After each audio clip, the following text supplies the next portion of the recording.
This clip is special, and Greg Gutfeld is very special needs. So he is going to make this point about people don't even know what socialism is nowadays, and it's really fucking dumb.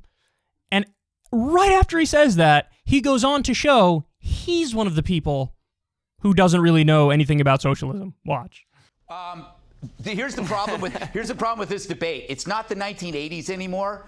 If you call something socialism, it's not going to persuade a population that has no idea what it means. No one's being educated anymore about socialism. They don't know anything about USSR. They haven't read any history books or world history on socialism. They don't know what it means. So cradle to grave government actually sounds pretty good. It's like, wow, that's awesome.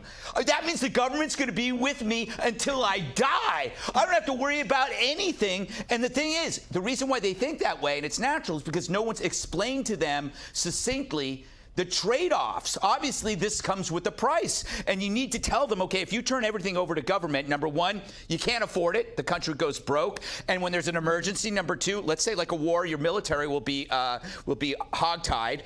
The goods and services will not meet the standards of private industry. So what you pay for, i.e. Amtrak or the mail, is nothing like what FedEx could do. So it all over time goes to hell in terms of quality. The individual is less inclined to achieve greatness if they know if they don't have to, they're still gonna get a free meal and a free X and a free Y. You don't have to work so hard. And then lastly, you just run out of rich people, right?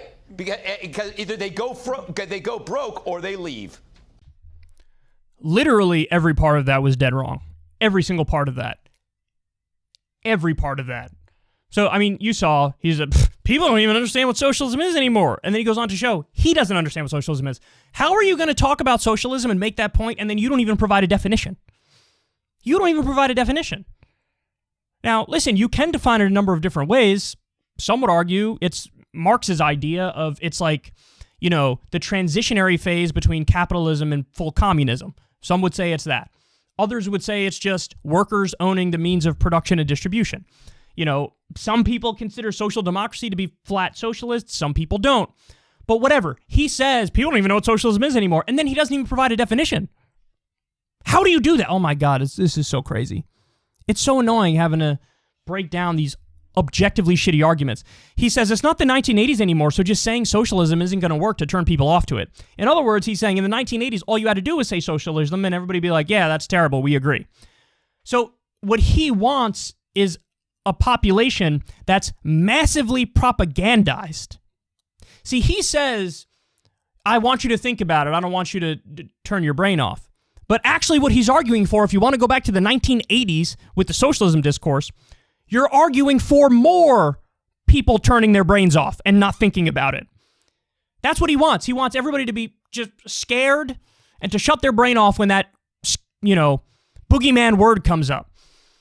And then he goes on to say, the closest he gets to defining socialism is he says cradle to grave government. And he says, hey, that sounds good to people. Yeah, you want to know why it sounds good to people? Because the ways in which social democrats propose that, it is good. That's why it sounds good to people. Because it's not the government takes over everything, that ridiculous straw man. No, it's the bare minimum basic necessities of life to even give people a shot at equal opportunity. That's why it sounds good, because the things that we're talking about taking off the table for the people are reasonable things to take off the table for people. He said, nobody has explained the trade-offs. If you turn everything over to the government, you can't afford it. Now, by the way, nonsense. He's arguing fundamentally against more of a social democratic system. And first of all, they don't turn everything over to the government. They simply don't do that. That's not true. And also, of course you can afford it. It's called raise taxes on the wealthy. Now, we'll get back to that point because he thinks he has an argument against that too, even though he doesn't.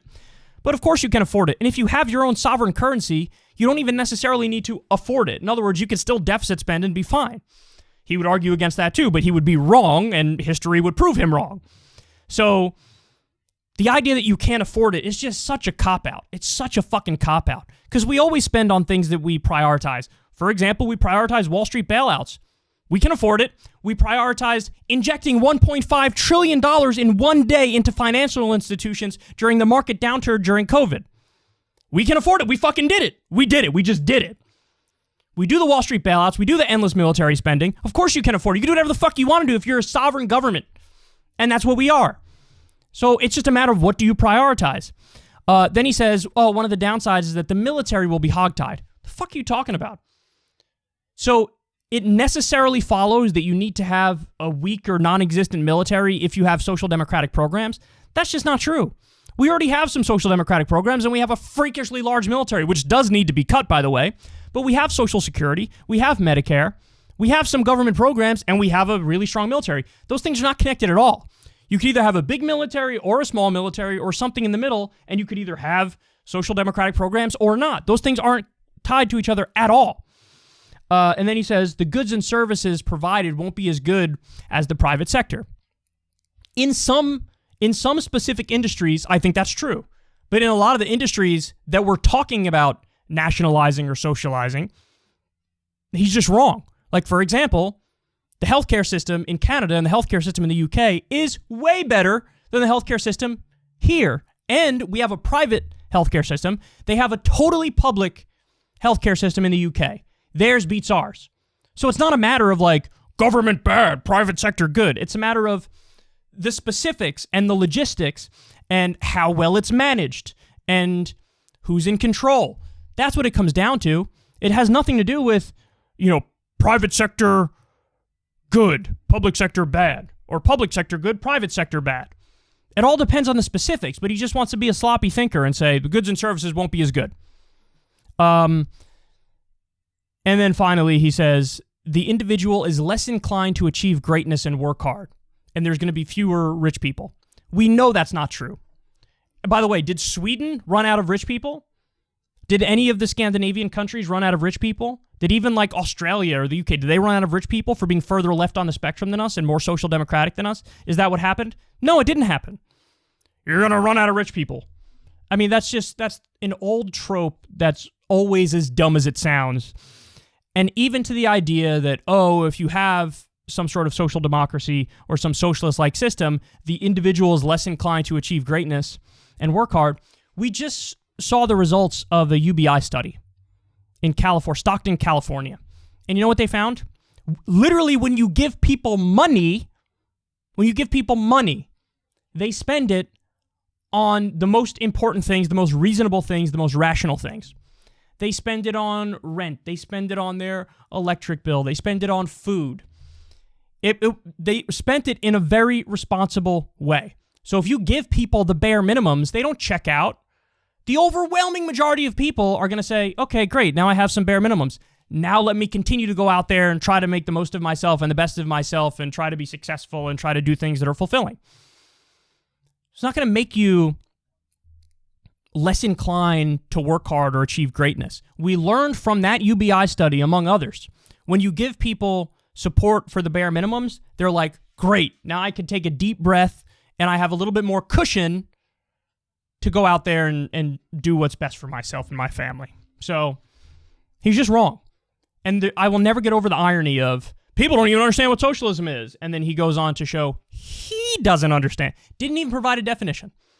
Didn't even provide a wrong definition. Never mind a definition. People don't understand what socialism is. And so now I'm going to say it's, I guess, cradle to grave government. And socialism is when you can't afford it. And when the military is hogtied and the goods and services suck. And when the individual is less inclined to achieve greatness. And socialism is when you run out of rich people. I don't know how anybody watches this and thinks it's good, but there are some people out there.